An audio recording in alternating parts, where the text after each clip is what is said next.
Hi, I'm Heather, and I'm 23 years old. 2 years ago, I married the person I love.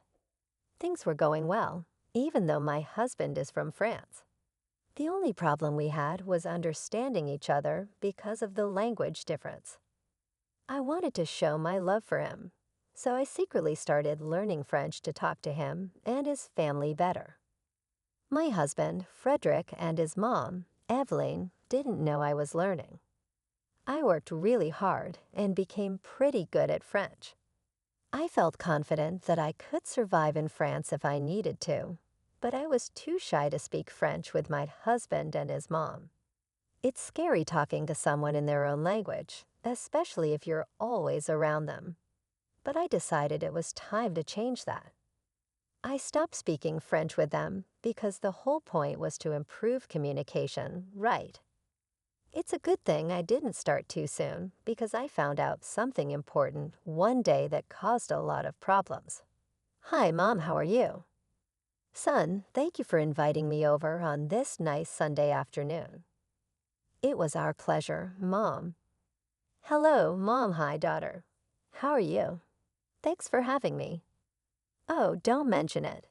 You're always welcome here. I bought some croissants and, oh, what do you Americans call them? Bagels. Yes, bagels and croissants for our afternoon tea. That's wonderful. Thank you. Come sit down. Mom, the food will be ready soon. Did you make the food? No, I did most of the cooking. It's okay. Oh, thank goodness. When I heard this, I wondered what she meant, but I was too shy to ask. It was strange. Evelyn usually liked my cooking. Why was she saying that now? I thought maybe she just wanted her son's cooking that day, something familiar. Later, I heard her say, I don't like her cooking. Why didn't you take me to a cafe instead of inviting me here? Mom, we agreed to speak English so Heather could understand, remember? Oh, forgive me, dear. I was just admiring how delicious everything looks. I was surprised to find out it was my son who cooked. I wish it was your cooking instead. I love your food.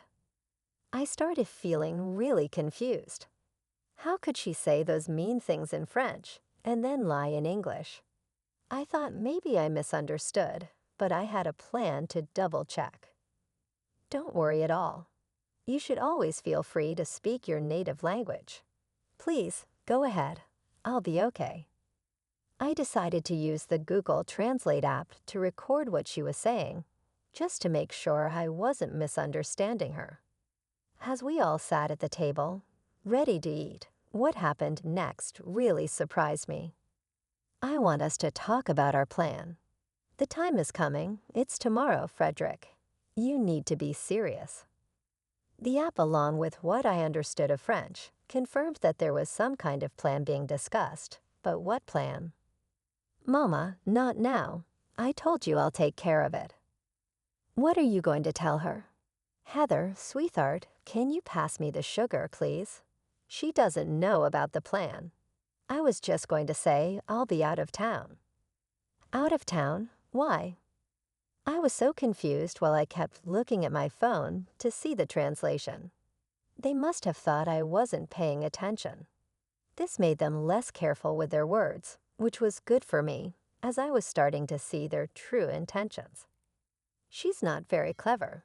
Look at her on her phone. We can talk about this now, Mama. All right, what do you want to talk about? The plane leaves at 3:00 p.m. Will you be able to get away from her then? Plane, get away from me? Why? I was really confused, but I stayed strong and didn't let on that I could understand them so I could figure out my next move. Yes, Mom, I understand. I'll take care of it. I know how important this is. It's really important. If your great-uncle doesn't see us tomorrow, he might give the house to someone else, like your cousin or aunt. We can't let that happen. Nobody should know about this house. Oh, Mom, you're funny. I just said that in English so Heather wouldn't suspect anything. Who, Heather? Yes. Oh, sorry, honey. I was just wondering who made this delicious tea. It's wonderful. Oh, that was your skill, son. I'm not as good at making tea as he is. Oh dear, your cooking is fantastic. Fantastic in a bad way, Mom. She'll figure you out. She won't figure me out. She's not smart enough to understand us. I'm not sure, Mom. She seems to grasp some things. Let's find out. Heather, how much French do you know? At that moment, I realized I had to pretend I didn't understand anything so they would keep talking and revealing themselves. It was tough staying calm while being insulted, but I knew handling them. The situation was more important than getting upset. Oh, I'm still not good at French. I only know the basics, like bonjour and comment toi va. That's not enough, dear. You should learn more French. Yes, I will. Well, that works for Frederick and me. We can gossip about you then. I'm just teasing. Want more, Sherry? We would never do that to you. Isn't that what we're doing right now? Yes, that's what makes it even funnier. They laughed while I kept recording. With Google Translate, I also checked other apps, websites, and forums to verify what was being said. I got about 90% confirmation from these sources, confirming my suspicions. Now that I knew they didn't like me and were openly mocking me, I had to gather more information. As if their insults weren't already hurting, what I heard next shattered my resolve. I was saying, this house is really important. We can't let anyone else know about it. Okay, we need to keep it a secret because we could make a lot of money. We can't miss out on this chance. I'm glad we're doing this, and it's good we didn't tell my wife because I don't want to share the benefits. Me neither. Everything has to go smoothly, your great Uncle Pierre said. Whoever contacts him first about this gets the mansion. So we have to go there before anyone else and start fixing it up. I can't wait to have a house in California. It's where I'll go to get away from my wife and life here in Florida. Sometimes I can't stand her. You're still young. You should be married to someone like her at your age. Come live with me in California.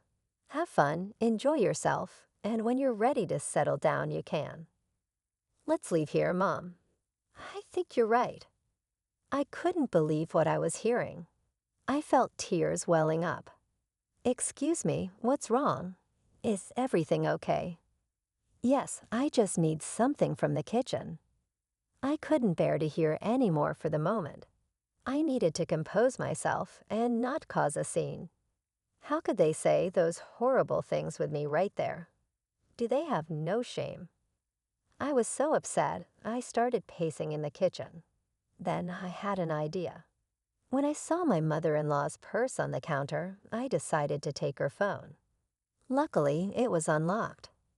I opened her WhatsApp and sent Uncle Pierre's number to myself. Then I quickly deleted the message from her phone to cover my tracks. It was like I was acting on instinct. I don't know why I did it, but I'm glad I did, because now I had a plan to get back at them. I went back to the dining room where they were still talking about the situation. So we're leaving for vacation tomorrow. I think we've earned it after all the hard work we've been doing. I agree. We need this break. Is everything all right? Yes, dear, we were just talking about the weather and how it's a perfect day to relax somewhere. Would you like to join us? Maybe not today, Freddie. Oh, all right. When would you like to go then? Maybe tomorrow. Both Evil and Frederick seemed to freeze for a moment, a reaction I was watching closely for. If I didn't know their plans, I might not have noticed it. I don't think tomorrow will work. I asked Freddie to help me with some tasks around the house. Oh, what tasks? Why is she asking so many questions? Just rearranging things. I can help too if you want. That won't be necessary. See how she's being? I don't like it at all. You see why we have to leave this place. Don't worry, Mom, I can handle it. Despite knowing what they were saying, I managed to keep a smile on my face. I relied on the satisfaction of revenge that was coming soon. I kept recording their conversations until the end so I could review them and gather every detail. Even though my French was improving, I wanted to be sure I got everything right.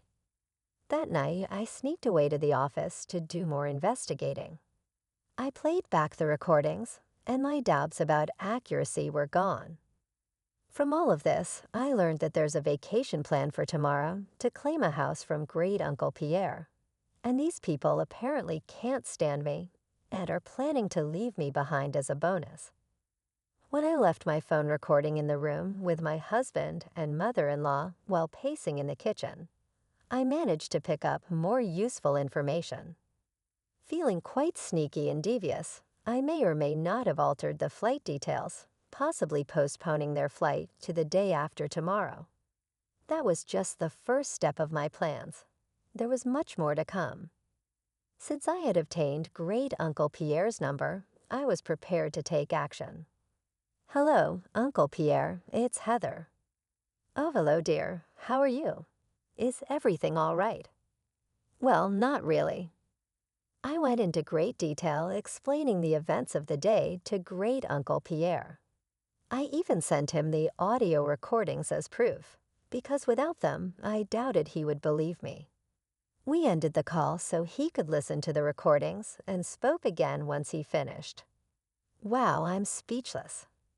How could Avel and Frederick do this? They were so sweet and innocent when they were younger. How could they betray you like this? I know, it's hard to believe. It was shocking to me too. You've really improved your French. Well done. Thanks, Pierre. But now that we know this, what's our next move? Well, obviously, they're not getting the house, that's for sure.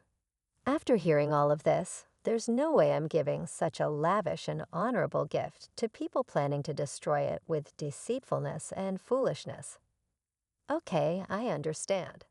It's your house, and you have every right to decide what happens to it. Yes, indeed, I do. From now on, I'll be ignoring their calls. Let's see how they like that. Thanks again for bringing this to my attention. You're a good and kind-hearted person, Heather.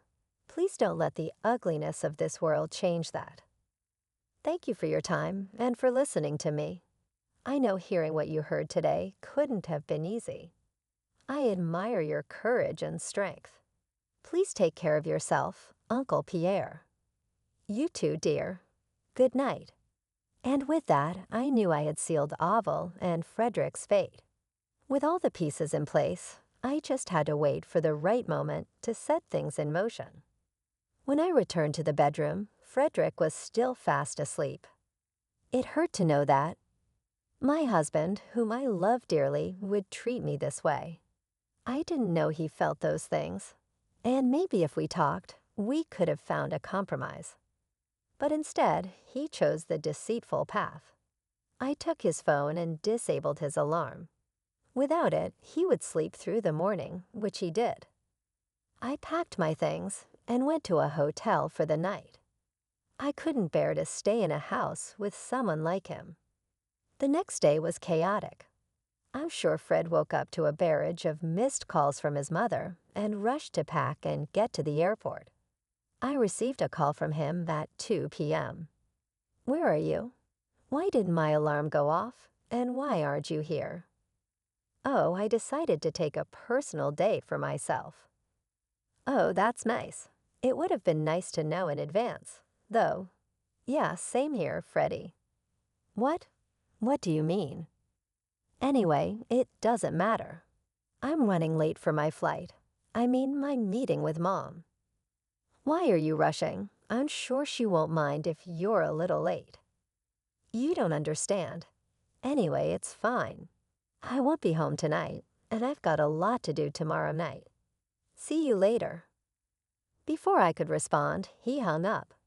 I'm pretty sure he was too overwhelmed to check the details of his ticket, which I had changed to the next day using the Find My iPhone app. I saw that he headed to the airport. Imagine waking up, rushing out of the house with barely any time to spare, only to find out your flight has been canceled. I'm sure he was frantic, running around the airport. Suddenly, I got a call from Avo. "Hello, what have you done?" "What do you mean?" "Ale, stop pretending. I know you changed our flight." "If by changed you mean moved to a different date, then yes, that's exactly what I did." "Why would you do that? I was trying to help you both out. Didn't you mention that you needed Fred's help with moving some things around?" "I noticed the flight was booked for today, the same day Fred was supposed to assist you. So I made some changes. You're welcome." "Frederick, come talk to your wife before I reach through the phone and strangle her." "Heather, I don't know what you've done, but whatever it is, stop it now." Uncle Pierre still isn't answering his phone. "Try again. He's not answering because he doesn't want to talk to you too." "You can understand every word." "Yes, every last word." "But how?" "I've been practicing." "I told you, Mama, I told you she might be able to hear us." "So that means yesterday you heard everything?" "Yep. Here's what's going to happen. I'm going to divorce your good-for-nothing son and leave you two to your own devices. Have a blessed day. Oh, and next time you want to talk about someone with them right there, make sure they don't understand. Have a nice life." I hung up before they could respond. I was done with their games. Later in the day, I got a call from Uncle Pierre. "Hello, dear. How are you?" "I'm feeling quite upset. I just had a terrible argument with Fred and Ale, and now I'm getting a divorce from him. I'm truly sorry things turned out this way, Heather. Life can be tough sometimes. How are you holding up?" Well, I finally answered their call and gave them a piece of my mind. They're not happy about it. "What did you say?" "I told Fred he's foolish for treating you poorly, and I told Ale she's wicked for involving her son in her schemes. And I also told them I've given you the house." "You did what?" "Yes, dear, the mansion is yours. Even if you divorce Fred, it's all yours, and you can share it with whoever you like." I don't know how to handle all of this. It's overwhelming.